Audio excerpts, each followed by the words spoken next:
Terwyl die wêreld asem ophou oor die verwikkelinge in Gaza, is daar mense wat 'n dapper deel probeer bydra om die verskrikking te help verlig.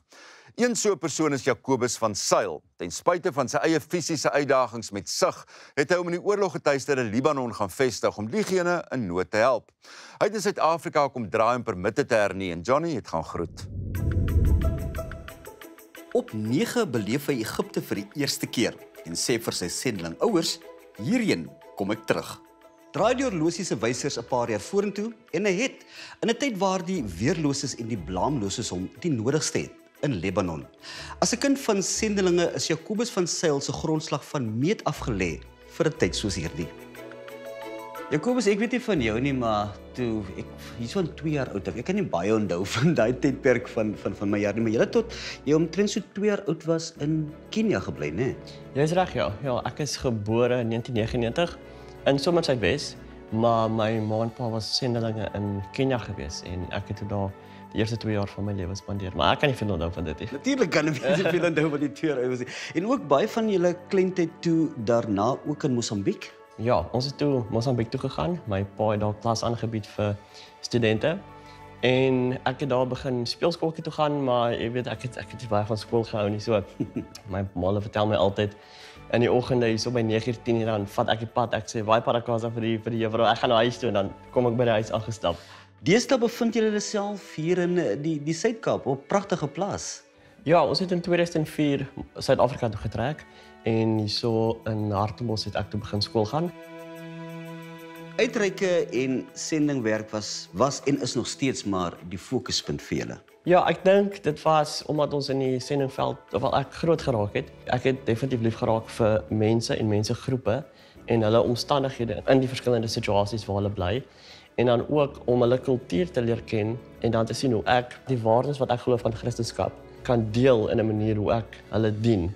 Later het die missions baie meer met strategiese missions te doen geraak. Byvoorbeeld as ons Egipte toe gaan, dan reël ons om al die pastore van Egipte bymekaar te kry en pastore van Suid-Afrika te vat wat dan hulle train of opleiding gee. My passie is ook eintlik video en fotografie. En dan om die training byvoorbeeld op 'n video vas te lê en dit te versprei vir die pastore om dan later te gebruik. Vir Jacobus is die uitdaging selfs veller as verander. Hy is kleurblind gebore en sy sig is beperk. Nie dat dit hom terughou nie. Die videograaf is immers weer sterk op pad terug na die gevaarsones. En dan ook, toe ek 12 jaar oud was, het ons agtergekom ek het skoliose wat 'n curve in jou spine is.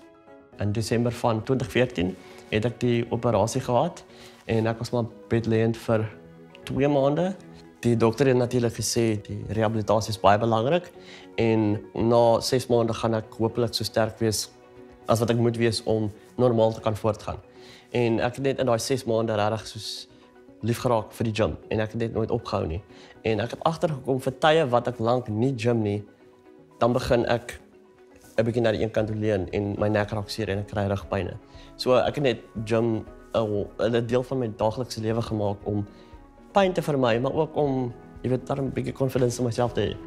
Tog Jacobus het hierdie positiewe en optimistiese uitkyk op die lewe, né? Ja, die ding is wat ek altyd sê is die wêreld is regverdig nie en dit is fyn. Mens moet dit aanvaar en hoe jy daarop reageer gaan maak of jy daardeur kom of nie. So ek sal eerder positief daarna kyk en jy weet werk daarmee en die beste daarvan maak as wat ek in sak en as gaan wees en myself jammer kry. Na skool is hy Stellenbosch toe vir 'n graad in sielkunde en sosiologie, terwyl hy ook videografie en uitreike tussendeur doen. Dis tydens 'n reis na Suid-Sudan saam met sy sendeling en predikant pa Kobus, waar hy sy eie roeping vind en tasse pak vir Libanon.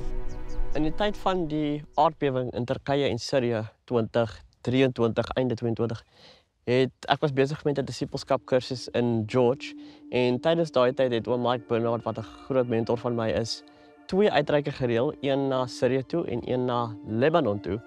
En die tweede deel van daai trip was toe in die Bekaa-vallei oor die berg in Libanon. En daarso is 'n sentrum met die naam Nexus Sentrum. Dis 'n Chinese organisasie wat gevestig is om vir die Syriese vlugtelinge, waarvan daar baie is in Libanon, skoling te gee wat hulle nie by die publieke skole kan kry nie. En toe ek sien wat hulle daar doen, die werk wat hulle doen en die hoop wat hulle bied vir die kinders, toe voel ek, wow, ek wonder of ek nie dalk 'n bietjie meer van myself kan gee om daar te gaan dien nie. En ek het vir myself, my pa het eintlik vir my gesê, gee dit 'n maand, kyk of jy nog dieselfde voel. En ek het dit tyd gegee en die gevoel het net sterker en sterker geraak.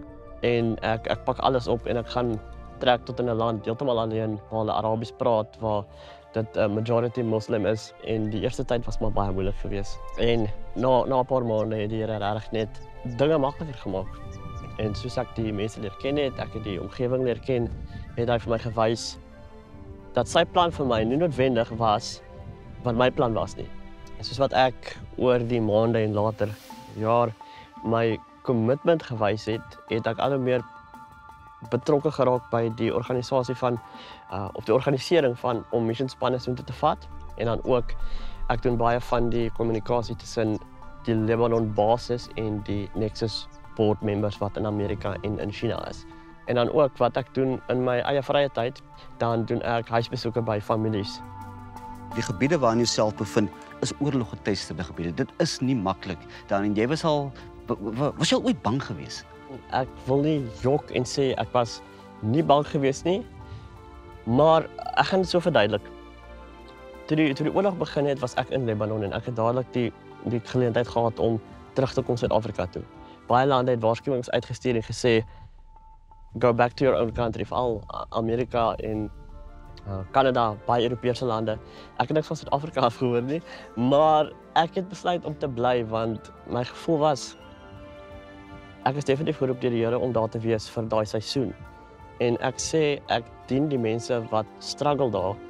So wanneer die struggles my ook betrek of beïnvloed, wat tipe mense sal ek wees as ek net sê cheers julle, ek loop nou. En ek weet die impak wat dit op die mense gehad het, was soveel groter en ek dink dit het vir hulle so baie beteken dat ek in die moeilikste tyd daar bly en nie loop nie. Sy pa, Dominee Kobus van Sail, is verbonde aan die NG Kerk op Reebok. Hy het voorheen op 'n permanente basis opleiding vir geloofsleiers in Kenia gedoen, waarna hulle Mosambiek toe is. Deesdae neem sy werk om jaarliks na Suid-Sudan. Jy was ook al in talle gevaarlike situasies geweest. En as ek so dink, oorloggetuisterde gebiede. Hoe laat dit 'n pa hart voel as jy nou weet jou seun is ook nou blootgestel aan daai gevaarlike situasie. Hy is in die middel baie keer van hy oorlog. Ja. 'n Pa en veral 'n ma hou maar absoluut haar hart vas. En maar nou het ons ook geweet, jy weet hy's 'n jong man met 'n sterk koppie op hom. So as hy besluit dat hy bly daar, dan gaan min goed om nou daar wegkry en ons het dit in ons agterkoppe geweet. En dit bygesê Kobus ten spyte van al sy uitdagings. Dit sê hom baie van 'n ou, né? Tjoh. Ja, weet jy Johnny, jong, ou wil soms skoon emosioneel raak as jy daaraan dink. En dit het alles te maak met jy weet ietsie wat jy nie in sy agterkop sit. Daar's baie mense wat 'n baie groot dink het van Jakobus as gevolg van dit alles en ek en sy ma haal ons hoed af vir hom, maar ons gee ons eer alles aan die Here vir die feit dat hy kan opereer soos wat hy doen. Wat leer hierdie missie vir jou Jakobus van jouself en ook van die wêreld? Ek dink baie van ons kan relate met die feit dat ons wil graag weet wat gebeur volgende. Wat is my plan vir die toekoms? Waartoe wil ek gaan? Wat wil ek doen? En ek dink wat ek van myself geleer het is dat ek so in tune moet wees met die Here se stem om te hoor wat is van hom af en wat is van my af. En dan wat ek van die wêreld geleer het is dat die wêreld is 'n baie groot plek met baie verskeidenheid van mense en mensegroepe en geloofsgroepe. En om die wêreld te gaan explore, dis amper 'n requirement sal ek sê om die wêreld te verstaan, om mense te verstaan en om die Here te verstaan, want as jy net vasgevang is in jou eie bubbeltjie, dan gaan jy mens nooit enigiets anders as dit verstaan nie. Selfloos en dapper is skaars 'n haarbreedte uitmekaar. Die dapperste ding om te doen is om jouself onbaatsigtig uit te deel, soos Jakobus van Sail in Lebanon. Ek lig my hoed.